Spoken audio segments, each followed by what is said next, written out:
What's going on, ATL family? It is your boy Demetri, and I'm back, man, with Giving Game Sports Talk. You guys, I'm sorry, I know I've been MIA, but your boy back, and today I'm bringing you my Atlanta Falcons review on Week 7.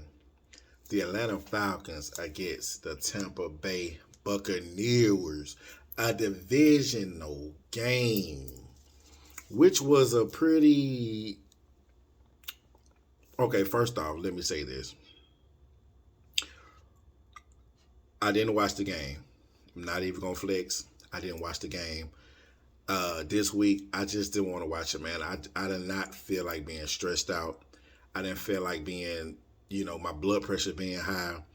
Cause like I say, I'm a very, very passionate person, man. And when I'm into these games, football is my favorite sport, man. And I get really into this stuff.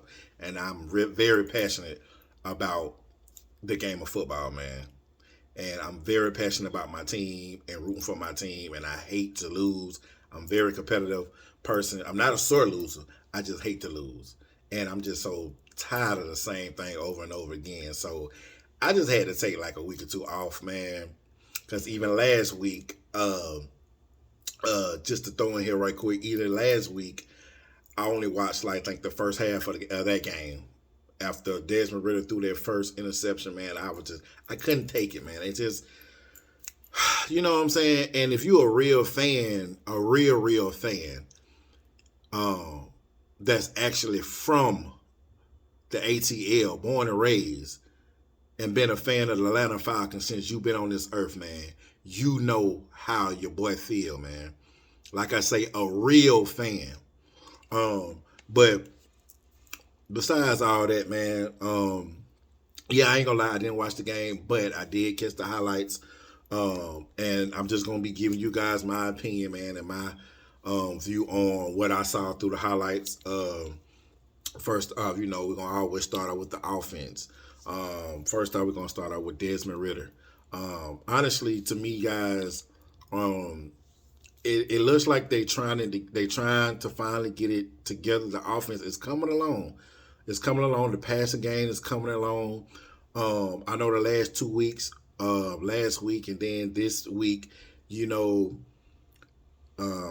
Desmond Ritter, he has looked better. He has looked better with his accuracy. He has looked better with his deep ball throwing.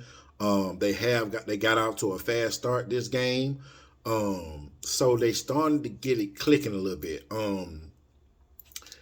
And but some things that I seen that I didn't like was, of course, everybody pointing out the turnovers. Okay, he took care of the ball this week for his interceptions, but turned around and had 3 fumbles. Now, me watching the highlights, for me, I think 2 of those fumbles were not his fault. Now, the one when he was running into the end zone on the goal, when they was like on the 10-yard line or 5, whatever it was they was on, he running into the end zone all nonchalant, not paying attention and not really, focusing that he should have switched the ball to this other hand. You know what I'm saying? But, that's the only one I probably say, man, he could have thought a little better on. The other 2 I feel wasn't his fault. But for the most part, man, I think Desmond Ritter, man, I think he can be a good quarterback, man. I think they're starting to get it together. I think Arthur Smith is, starting to try to get it together. Honestly, I'm gonna throw in there again. I'm gonna say this, and this from me watching the last 2 weeks. It seems like Arthur Smith he's finally trying to get it together, man. They spreading the ball well in the passing game. The passing game has definitely gotten better. It just Ritter himself with the turnovers. He got to get better with taking care of the ball. He got to get better with taking care of the ball. But I will say this still. In my opinion, I still feel like we should bring in a better play caller. Now, I'm going to go out on a limb and say this. I know in my previous videos, I've always said that just Arthur Smith to me, it just didn't seem like, you know what I'm saying? But I'll say this. I think Arthur Smith should definitely, I think I wouldn't mind him staying the coach, but I think he should get with the play caller. And I'm not talking about Dave Ragone call the plays because he's terrible too. He is terrible. Why y'all think? And I was having this conversation with someone on Twitter about this. Why do y'all think Desmond Ritter is still lacking in a few areas with his development, man? Because Dave Ragone is the quarterback coach and he's the offensive coordinator.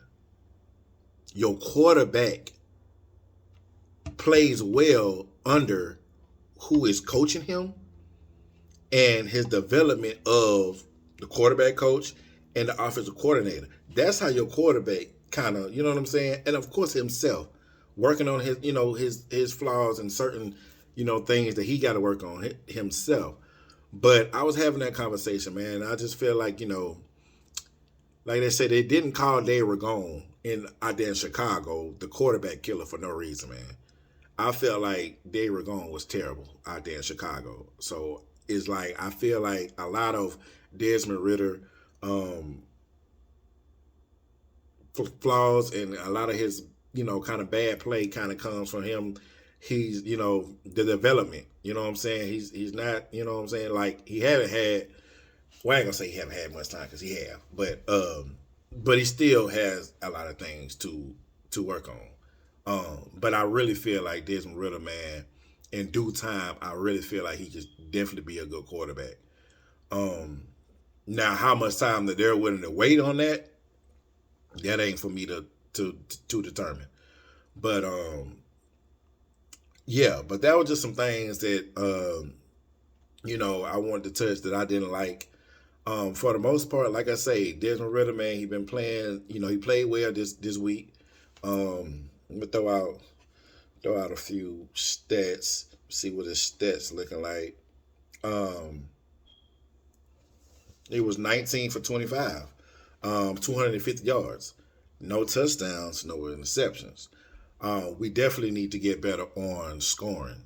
Like I don't know what it is, why we can't put this thing together, man, and put up points.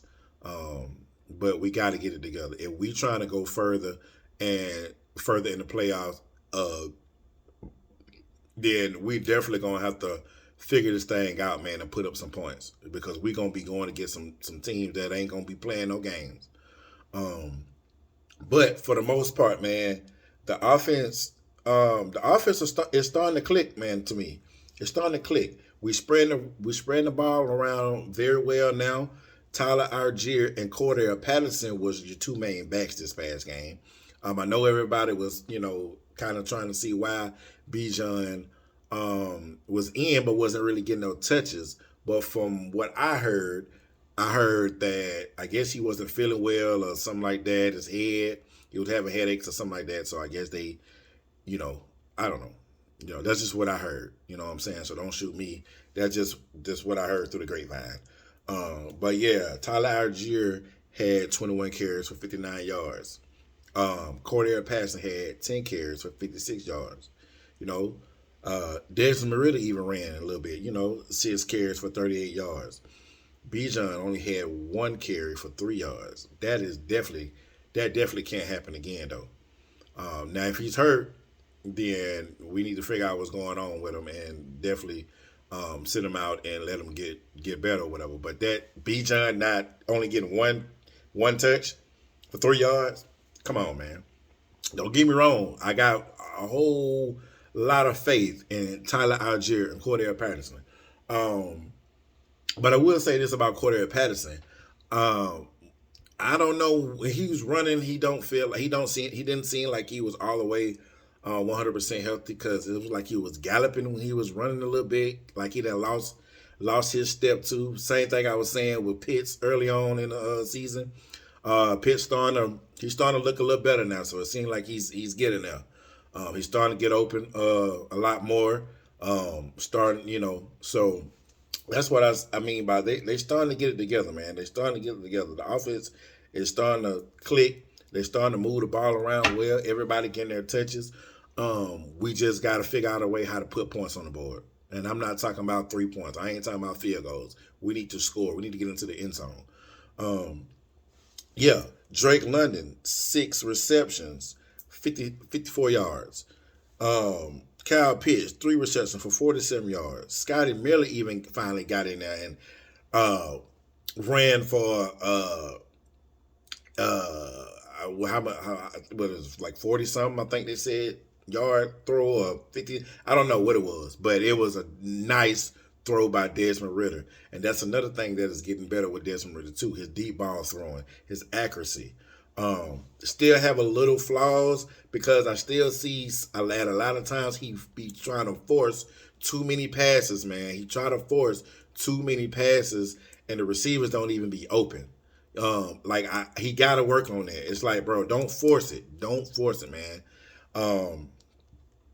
Other than that, like I say, we're spreading the ball around. Kadero Hodge, you know, 1 reception for 19 yards. Jonnu Smith, 3 receptions for 27 yards. You know what I'm saying? Even Van Jefferson got one reception for 5 yards. So it's like they spreading the ball around. They getting everybody to touches, man. They getting everybody to touches. We just have to learn how to and figure this thing out on how to score, how to get points on the board, how to get 7 points. And I mean, like I keep saying, not 3. Like moving over to the defense. I mean, there's not really much to say about the defense, man. I mean, I seen a few little. I still been seeing a few little missed reads. You know what I'm saying? The linebackers, AJ Terrell and Jesse Bates not being on the same page on that long fly route bomb with Mayfield to Mike Evans. The play where AJ Terrell got burnt on. And I want to say something with that. One thing that I hate that I see corners, and like I say, guys, I go hard on the DBs because that was what I played when I played football. I was a safety and a cornerback. So I go hard, man. I go hard on the defense. I go hard on them safeties and the corners, man. You know what I'm saying? That's my position. I go hard on them guys. And I hate seeing corners that come up for press coverage, but then when the ball is hiked, you don't press the receiver. You just let them run by you. I hate that. If you're supposed to be in press coverage,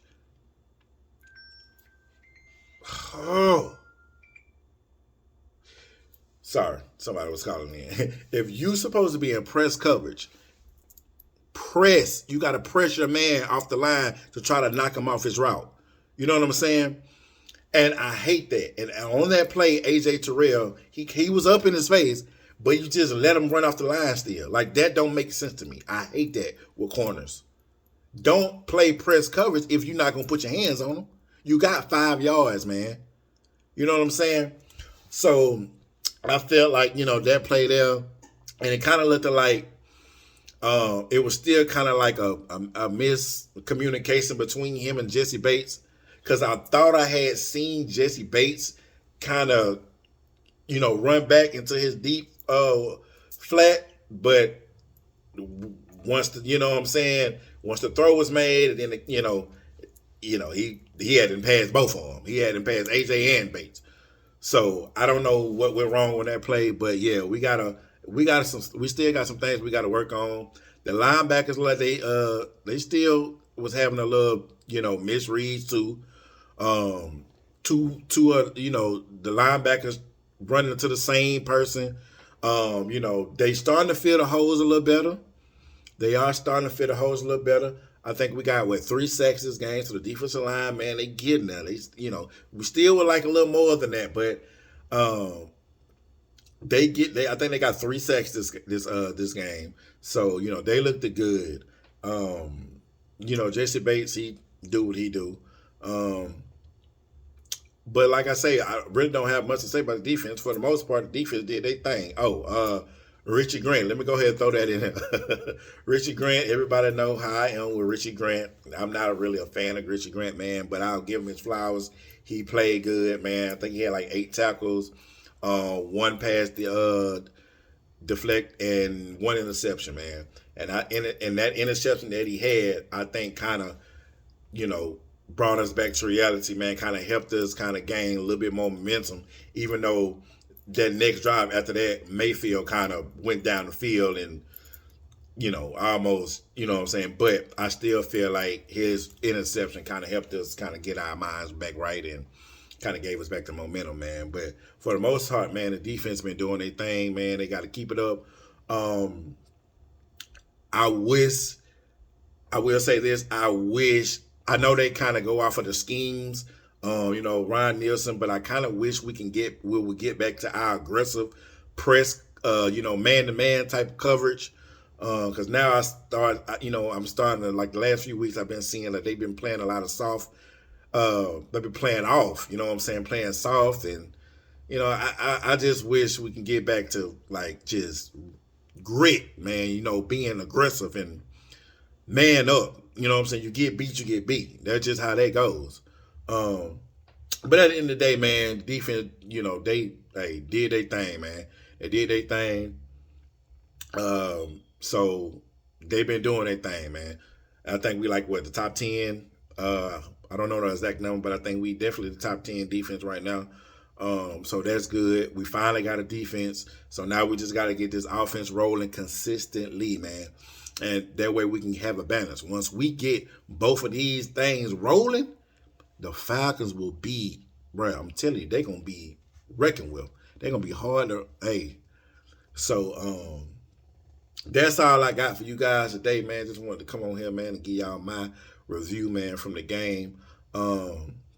Make sure y'all like, man, y'all comment, man, y'all subscribe. If you new to my channel, please, please, please go subscribe right now, man. Like my video, share my video, man.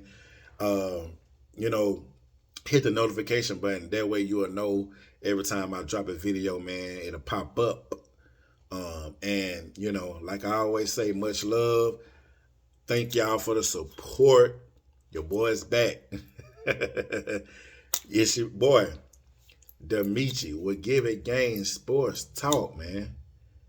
Your boy out. Peace. ATL, rise up. Let's get it.